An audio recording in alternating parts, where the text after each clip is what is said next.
시편 105편 말씀입니다.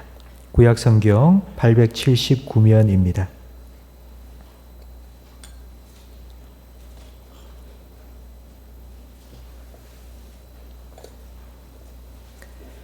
시편 105편 16절부터 23절까지 한 절씩 교독하겠습니다. 그가 또 그 땅에 기근이 들게 하사 그들이 의지하고 있는 양식을 다 끊으셨도다. 그가 한 사람을 앞서 보내셨으며 요셉이 종으로 팔렸도다. 그의 발은 착고를 차고 그의 몸은 쇠사슬에 매였으니 곧 여호와의 말씀이 응할 때까지라. 그의 말씀이 그를 단련하였도다. 왕이 사람을 보내어 그를 석방하며 뭇 백성의 통치자가 그를 자유롭게 하였도다. 그를 그의 집의 주관자로 삼아 그의 모든 소유를 관리하게 하고 그의 뜻대로 모든 신하를 다스리며 그의 지혜로 장로들을 훈계하게 하였도다. 이에 이스라엘이 애굽에 들어가며 야곱이 함의 땅에 나그네가 되었도다. 아멘. 우리 청년부 국내 선교가 내일부터 주일까지 이틀 동안 우리 교회에서 섬기고 있는 자매교회 포항 두마교회에서 있습니다. 원래 계획은 교회 주변에 있는 어르신들 한 50여 분 정도 삼계탕을 준비해서 대접하려고 했는데 하필이면 내일이 마을 전체 주민 회의라고 합니다. 그래서 이 100명이나 되는 마을 주민이 다 함께 모이는데 두마교회 목사님이 이거 어떻게 하면 좋겠나, 안 해도 된다라고 했는데 우리 청년들은 하나님 주신 기회라고, 그 동네 모든 주민들을 다 섬길 수 있는 기회를 하나님 주신 거라고, 그래서 우리 권사님들한테 부탁을 하고 해서 100인분 삼계탕을 준비를 했고요. 그래서 내일 점심 때 삼계탕을 끓여서 대접해야 되기 때문에 아침에 7시 30분에 출발을 합니다. 그래서 우리 찬양팀 우리 청년 중에 제가 잘 아는 청년이 한 명 있는데 그 청년이 저한테 오늘 신신당부를 하는 거예요. 제발 빨리 기도회를 마쳐주세요. 알겠다고는 했는데 예.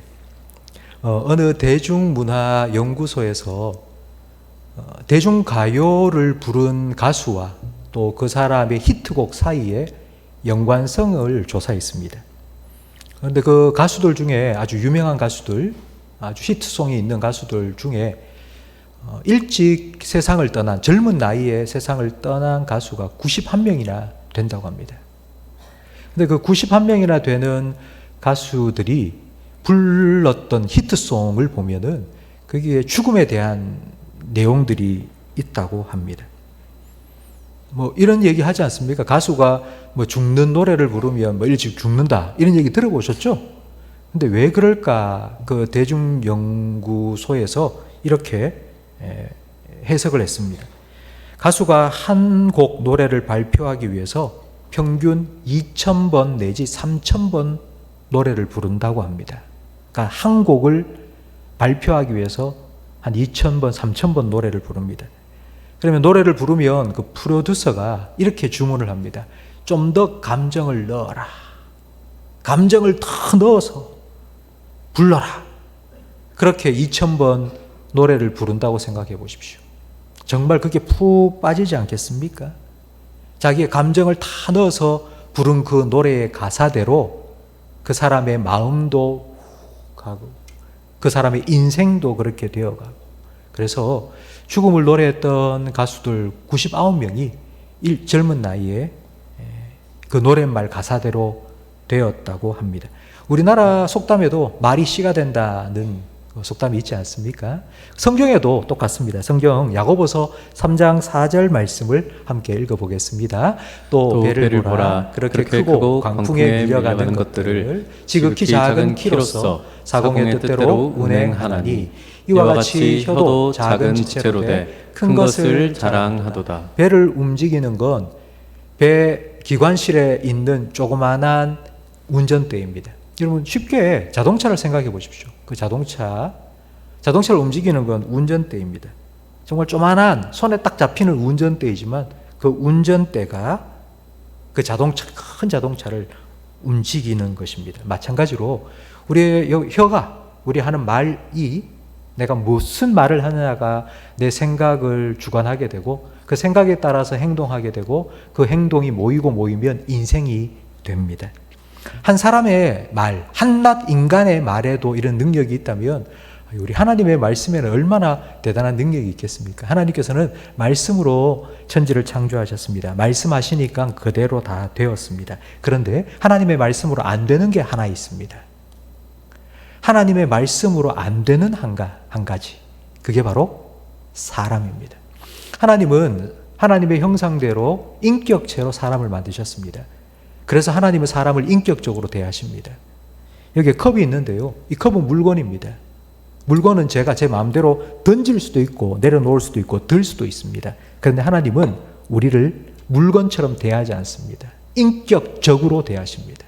그래서 이거 먹지 마라, 선악과 따먹지 마라 하나님 말씀하시고 우리에게 그 말씀의 순종을 요구하셨습니다. 아니, 순종할 것을 기대하셨습니다. 하나님은 하나님의 말씀에 순종함으로 사람은 하나님의 뜻을 따라 살 수 있고 하나님의 뜻을 따라 사는 게 우리에게는 복입니다. 순종하지 않으면 하나님 뜻대로 살 수 없습니다. 하나님 뜻대로 살지 않는다는 건 다른 말로 표현하면 내 뜻대로 내 마음대로 산다는 겁니다. 성경은 내 뜻대로 내 마음대로 사는 걸 죄라고 정의합니다. 우리는 죄인입니다. 이런 죄인을 구원하시기 위해서 하나님께서는 말씀해 주십니다. 말씀이신 예수님도 보내어 주셨습니다. 우리가 구원을 얻는다는 건 단순히 죽어서 천국 가는 게 아닙니다. 우리가 구원을 받았다는 건 하나님 말씀에 순종함으로 하나님 약속하신 복을 누리며 살아가는 것입니다. 그게 구원입니다. 그러니까 궁극적으로 우리가 천국 가는 것도 하나님께서 우리에게 약속하신 거죠. 너 예수 믿고 구원받고 천국 가야 된다. 하나님 말씀하신 대로 우리가 순종하여서 천국 가는 것도 다 하나님 말씀에 순종하여서 하나님 약속하신 복을 누리는 것의 하나입니다. 그 구원의 과정이 오늘 본문 말씀에 잘 드러나 있습니다. 오늘 본문, 우리가 읽은 본문 말씀, 시편 105편 16절부터 23절까지 말씀은 창세기 37장부터 50장까지 14장의 요셉의 이야기를 단 8절, 8절로 압축해 놓은 말씀입니다. 우리 16절 말씀을 함께 읽어보겠습니다. 그가 또 그 땅에 기근이 들게 하사 그들이 의지하고 있는 양식을 다 끊으셨도다. 7년 풍년이 지나고 곧이어서 7년 기근이 찾아왔습니다. 하나님께서 왜 그 기근이 찾아오도록 하셨는지 16절 말씀에 나와 있습니다. 그들이 의지하고 있는 양식을 다 끊으시기 위해서. 그들은 아브라함 그리고 이삭, 야곱과 그의 12아들, 하나님의 백성들입니다. 근데 하나님의 백성이 하나님을 의지해야 되는데 하나님을 의지하는 것이 아니라 양식을 의지했습니다. 아브라함과 이삭과 야곱은 굴러 들어온 돌입니다. 가나안 땅에 이주해 온 사람들입니다. 이 굴러 들어온 돌이 가나안 땅에서 정착할 수 있도록 하나님께서는 복을 주셨습니다. 물질의 복도 주셨습니다. 아브라함의 조카 롯이 소돔과 고모라에 살다가 여러 나라의 연합군에게 그만 포로로 끌려가게 되었습니다. 그때 아브라함은 자기 집에서 기른 사병 318명을 이끌고 가서 그 왕들과 싸워서 자기 조카 롯을 다시 데리고 왔습니다. 그걸 보면 이 아브라함 때부터 이 하나님의 백성들은 정말 강한 아주 부요한 삶을 살았다는 것을 우리는 알 수 있습니다.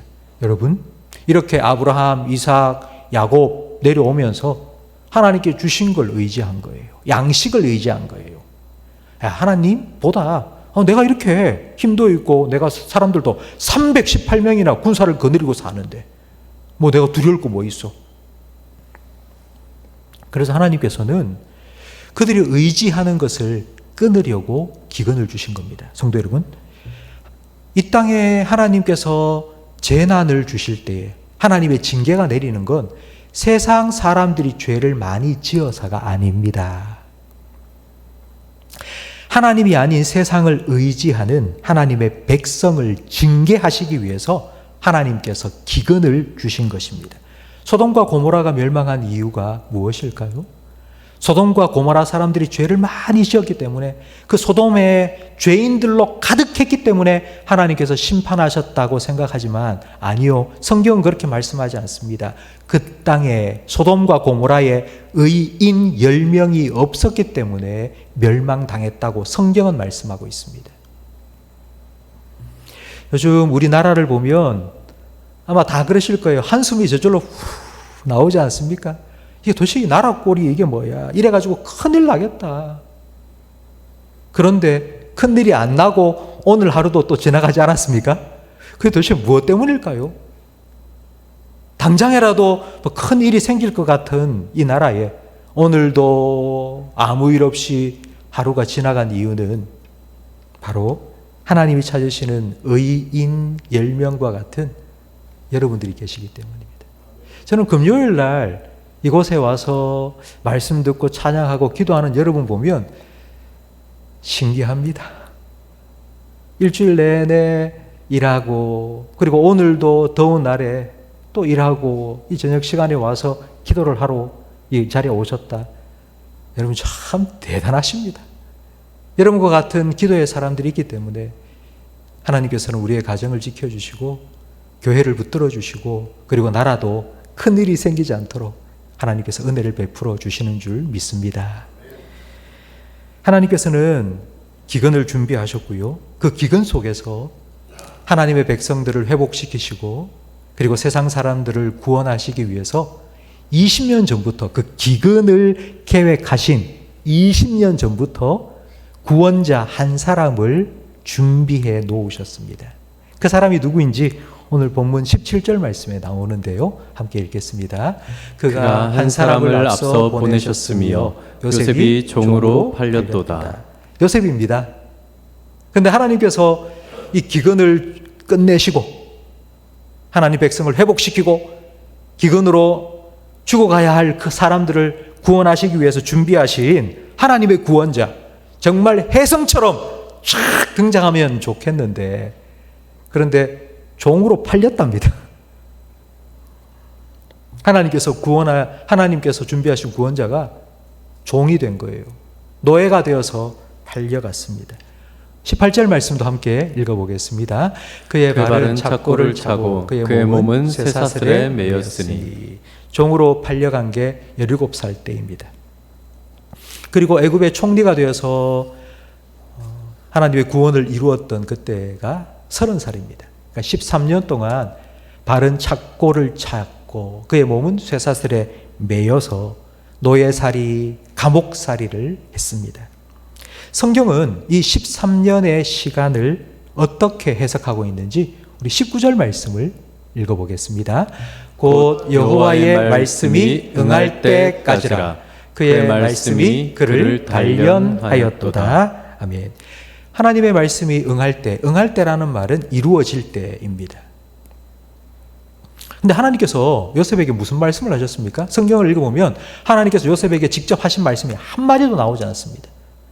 아브라함에게는 야, 너 떠나라 이렇게 말씀을 하셨죠. 근데 요셉에게는 하나님께서 단 한마디도 직접적으로 말씀하신 게 없습니다. 그렇다면 과연 하나님께서 요셉에게 어떤 말씀을 하셨어요? 어떤 말씀이 이루어지는 거죠? 바로 꿈입니다. 꿈. 하나님께서 요셉에게 주신 그 꿈입니다. 이 13년 동안 노예살이, 감옥살이를 끝내고 애굽의 총리가 됨으로써 바로 그 하나님 주신 꿈이 이루어졌습니다. 그렇다면 여러분, 과연 그 13년 동안 노예살이를 하고 감옥살이를 하면서 요셉은 그 하나님의 말씀이 이루어지도록 무엇을 했을까요? 감옥에서 내가 총리가 되어야 되겠다. 그래서 사법고시, 행정고시 준비하고 열심히 10년 동안 공부를 해서 딱 나오자마자 행정고시 패스하고 상급, 1급 그렇게 총리의 자리에 올랐다. 그렇지 않습니다. 우리 19절 말씀을 다시 한번 읽어보겠습니다. 곧 여호와의 말씀이 응할 때까지라. 그의 말씀이 그를 단련하였도다. 이 13년 동안의 기간은 하나님의 말씀이 이루어지기까지 하나님의 말씀으로 요셉을 단련시키신 기간입니다. 단련이라는 말은 우리가 잘 아는 연단이라는 말이고요. 이 연단이라는 건 금에 있는 불순물을 다 제거한다는 의미입니다. 하나님께서는 요셉을 통해 하나님의 꿈을 이루시기 위해서 요셉을 단련시켰습니다. 말씀으로. 불순물을 쪽 뺐단 말인데 요셉에게 어떤 불순물이 있었다고 생각하십니까? 요셉이 그런 불순물이 많은 사람입니까? 요셉은 그 혼자 노예살이 할 때 얼마나 외롭고 적적했겠습니까? 보디발의 아내가 야 나와 같이 가자라고 했을 때도 겉옷을 벗어놓고 도망칠 정도로 그렇게 아주 순전한 청년의 삶을 살았지 않습니까? 그렇게 뭐 불순물이 많지 않은 것 같아요. 근데 왜 그렇게 하나님께서는 말씀으로 그를 단련하셨다라고 하실까요? 도대체 이 단련이라는 게 어떤 의미일까요? 정말 죄가 많아서 죄를 쏙 뺀다는 의미일까요? 요셉은 그럴 필요가 없는 사람 같은데. 요셉이 13년 동안 착고를 차고 쇠사슬에 꽁꽁 묶여있는 동안 하나님께서 말씀으로 그를 단련시켰다라는 이 말씀, 이 19절 말씀을 제가 묵상하면서 한 가지 장면이 제 머릿속에 싹 지나쳐갔습니다.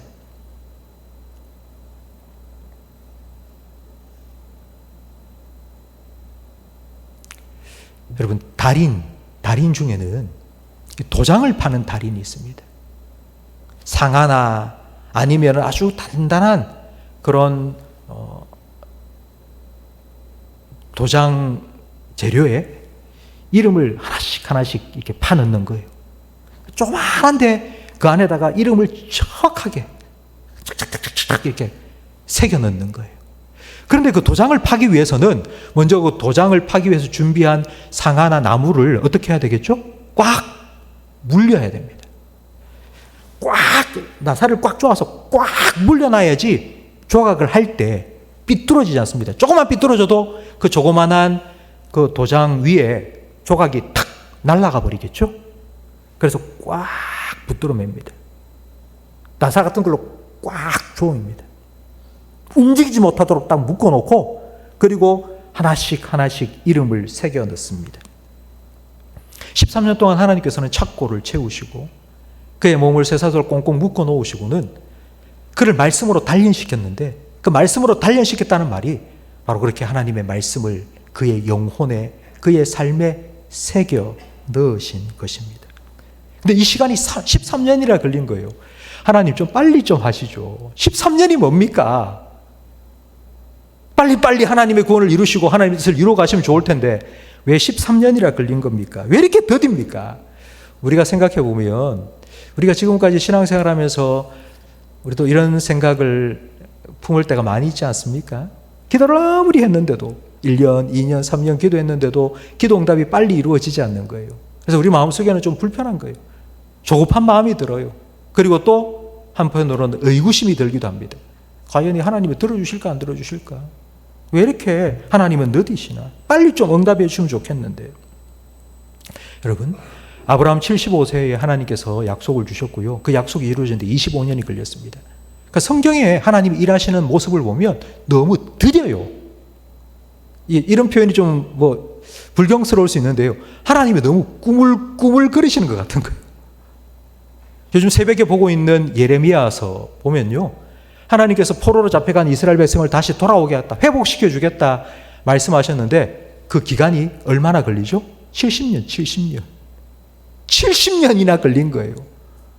아니 13년, 25년, 70년 왜 이렇게 하나님은 오랫동안 말씀으로 단련하는 시간을 갖게 만드시는 걸까요? 요즘은 초스피드 시대 아닙니까? 우리는 뭐든지 빨리 해야 됩니다. 인터넷도 빨라야 되고 차도 빨라야 되고 KTX도 빨라야 되고 빠른 게 최고입니다. 빠르지 않으면 생존할 수가 없습니다. 근데 이렇게 빠르게 살아가는 우리의 이 삶의 패턴이 신앙생활에도 그대로 녹아 들어와 있습니다. 기도도 빨리 응답받아야 되고 우리가 신앙생활하면서 신앙의 성장, 성숙 하나님 복 주시는 것도 빨리 복 주시고 무조건 빨리 응답되고 그렇게 되기를 원합니다. 그런데 우리가 아무리 빨리 되었으면 좋겠어 기대를 해도 하나님께서는 우리의 기대와 정반대로 너무 꾸물꾸물 거리시는 것 같아요. 왜일까요? 왜 하나님 왜 그러시는 걸까요? 그 이유가 오늘 본문 19절에 나와 있습니다. 바로 하나님께서 말씀으로 단련시키시는 데는 그만큼의 시간이 필요하기 때문입니다. 말씀으로 단련시키는 시간, 그걸 제가 말씀이 각인되는 시간이라고 했는데, 그걸 좀 다르게 표현하면 우리가 김장할 때 배추를 푹 절이듯이 소금물에, 진짜 하나님의 말씀에 우리의 몸도 우리의 영혼도 우리의 생각도 푹 절여지기 위해서 하나님께서는 그 시간을 우리에게 주시는 것입니다. 이 13년 동안 하나님께서는 말씀으로 요셉을 단련시켰고, 그리고 그 후에 요셉을 애굽의 총리로 세우셨습니다. 그를 통해 하나님의 백성을 회복시키시고 세상 많은 사람들을 구원하셨습니다. 하나님께서는 요셉을 말씀의 사람으로 만드신 후에 하나님의 말씀을 그를 통해 이루어 가셨습니다. 저는 이 말씀을 묵상하면서 오늘 이런 생각이 들었습니다. 하나님의 뜻이 이루어지기를 원한다. 하나님께서 기근을 통하여서 하나님의 백성을 회복시키시고 수많은 민족들을 구원하시기를 원하신다. 그래서 하나님의 되심을 나타내기를 원한다. 그게 하나님의 뜻이다 라고 생각을 하는데, 그 이전에 하나님의 관심은요, 하나님이 품으신 그 역사의 흐름 흘러가는 거기만 있는 게 아니고요, 바로 그 일들을 이루어가는 한 사람 한 사람, 요셉에게 하나님께서 먼저 관심을 두신 거예요. 그 요셉 한 사람이 먼저 하나님 말씀으로 변화되기를 원하신 거예요. 요셉 한 사람이 먼저 하나님의 말씀의 사람, 하나님의 말씀으로 각인된 그 하나님의 말씀을 품고 살아가는 사람이 되니까 그 사람을 통해서 하나님의 역사를 이루신 거예요. 하나님은 그걸 원하신 거예요. 우리는 이런 과정이 좀 생략되었으면 좋겠다고 생각합니다. 우리가 신앙생활 하면서도 우리가 빨리빨리 뭔가 변화도 빨리빨리 일어났으면 좋겠어요. 우리가 계획하고 있는 모든 일들이 뭔가 좀 방해도 없고 아무 어려움 없이 일사천리 쫙쫙 나가면 좋겠어요.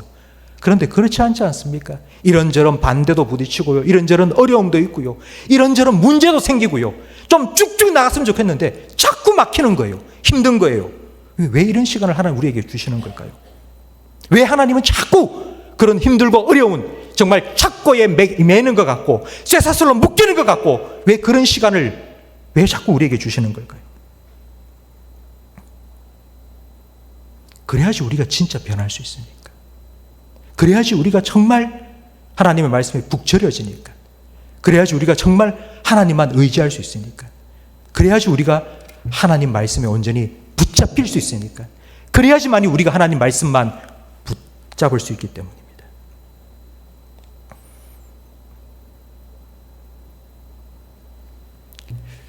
제가 우리 아이들이 어릴 때 우리 아이들하고 같이 화왕산, 창녕에 있는 화왕산 등산을 간 적이 있습니다. 또 화왕산이 좀 높거든요. 갈대밭이 참 좋은데. 근데 거기 화왕산에 가면 등산로가 2개가 있습니다. 하나는 2시간짜리고요. 하나는 4시간짜리입니다. 왜 2시간일까요? 가팔라요. 가파르니까 2시간이요. 근데 4시간은 왜 4시간이나 걸릴까요? 삥 둘러서 가는 거예요. 좀 덜 힘들어요. 그래서 제가 아이들한테 물었습니다. 야, 어디로 갈래? 2시간 올라갔다가 2시간 내려오면 4시간밖에 안 걸린다. 그런데 이게는 4시간 올라갔다가 또 4시간 내려와야 된다. 그럼 8시간 걸린다. 어느 거 할래? 뭐가 힘들어? 2시간이 힘들지. 그러면 4시간짜리 이렇게 삥 둘러서 갔습니다. 만약에 빨리 갔다 오자 생각하고요, 그 가파른 길로 올라갔다면 아마 그날이 제 아이들과 함께 등산한 마지막 날이 되었을 겁니다. 아, 힘들어. 다시는 안 가. 아빠가 가는데 나 안 가. 아마 그럴 겁니다. 그랬을 겁니다. 천천히 함께 하면서 이리저리 경치도 보고 올라갔다가 내려오니까 함께 하는 시간도 갖고 이야기도 하고 참 좋은 시간을 가졌습니다. 여러분, 오랜 시간이 걸리더라도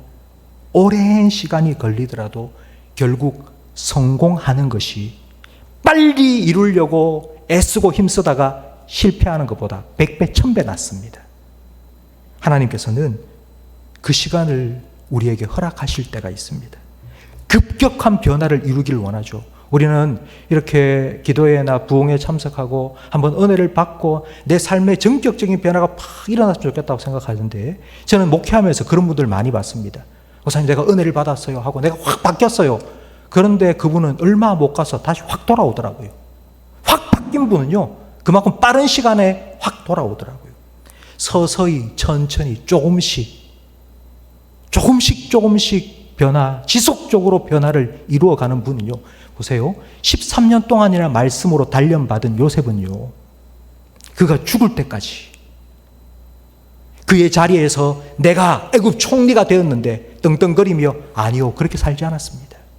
하나님의 뜻을, 하나님의 말씀을 계속하여 이루어가는 사람으로 그는 계속하여 살 수 있었습니다.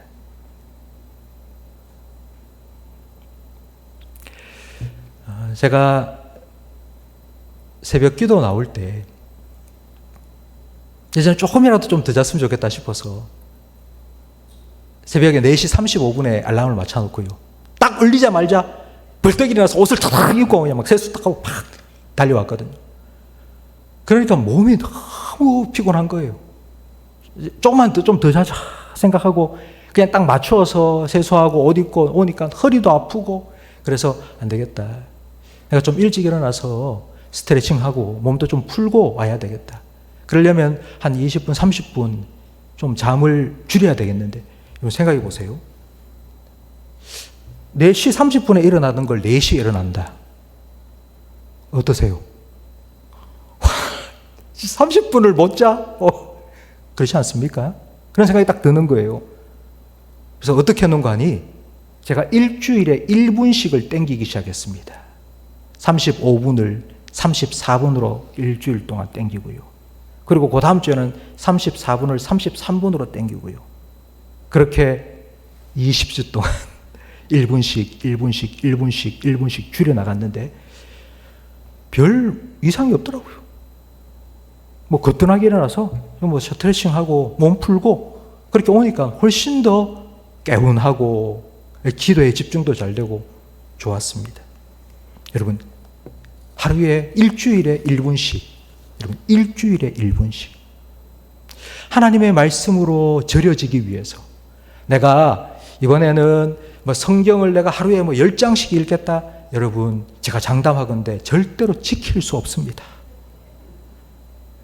하루에 한 절, 하루에 한 절 하세요. 한 절, 하루에 한 절 읽으세요.